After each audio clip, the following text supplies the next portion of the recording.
it wasn't until I had had my spleen and everything removed when I knew that just talking to my mom and my friends wasn't doing it anymore.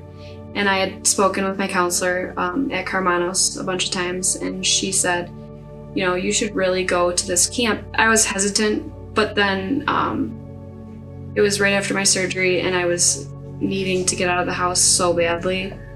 The first parts of camp, everyone, you know, wants to know everyone's type of cancer and, you know, what did you do? What did you do? But then after a while, you just realize that that's not everyone's life. Their life isn't cancer, and you start to get to know everybody and you find other similarities in them that you have in common. And that's what I really enjoy is, yeah, everyone here has cancer. I mean, I signed up, I knew that everyone was gonna have cancer and everyone, you know, was gonna be able to relate to me, but also them relating to other things as well, beyond cancer. My name is Karen Hines. I am, I guess, one of the co-founders of the organization. I'm Cassie's mom, so that would be what placed me here. Cassie would have loved this. This was really, truthfully, her dream. When she was about 2 years into her cancer journey, she went to a program similar to this and came back with this level of energy and just this, I don't know, it was just magic about life once that happened. And so she was at that point on a mission to make sure that anybody who was diagnosed with cancer knew that there were people your age out there and you need to connect with them. It just was so important to her.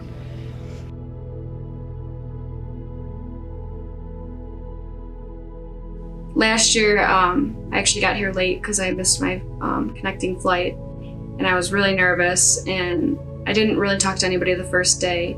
But then we had our first cabin chat, and we were all just talking and sharing stories, and then it was almost like a constant me too.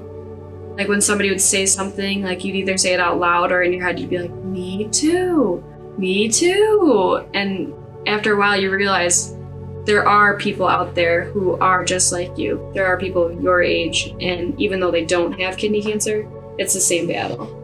The thing that makes these programs so special is not really what you do, although we do some super cool stuff and everybody has a great time doing them, but it's honestly the connections that you make. So I think maybe doing the stuff gives you something to talk and laugh about, and the rest of it just sort of unfolds. And watching people who really had no idea who each other was within, I don't know, sometimes it's just within a couple hours for a few people, but certainly by hour 30, you would have thought they knew each other their whole lives. And it's just that, to me, is exactly what we picture when we put these things together. It's what we visualize in our minds, is just them being able to leave from here and have a support system outside of what they already have. So just adding some links to the chain for them to manage life.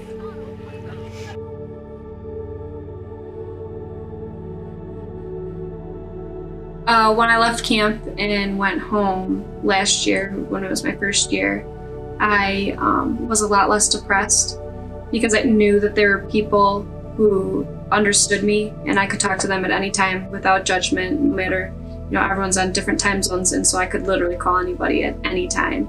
And I took a lot of perspective back on who I was and who I wanted to be defined as, and that, you know, I wasn't alone. And when I left camp, it was, you know, everyone is texting, and, you know, I could text them, you know, when I was at the doctor's office and just tell them what was going on and stuff, and they wouldn't do the, oh, I'm sorry, oh, that stinks. And it was just a lot of good friendships and perspective.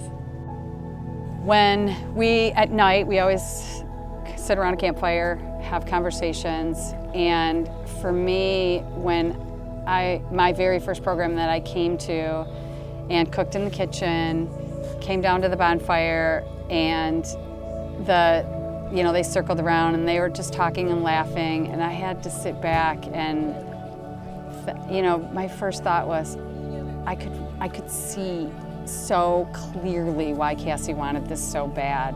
I could actually kind of picture her sitting there, which of course, you know, kind of made me feel some kind of way. But I felt like I was literally a fly on the wall of her first program. And then I knew why she came back with that kind of energy. I mean, for me, who's never had cancer, it was truly life-changing to be in that circle with people that I suddenly cared so much about that, you know, 4 days before that I had never seen in my life. It was just so obvious. It's just such a special thing, and I think to encourage other young adults to just take that chance and plant 2 feet in the sand, you know, do it. It's magic.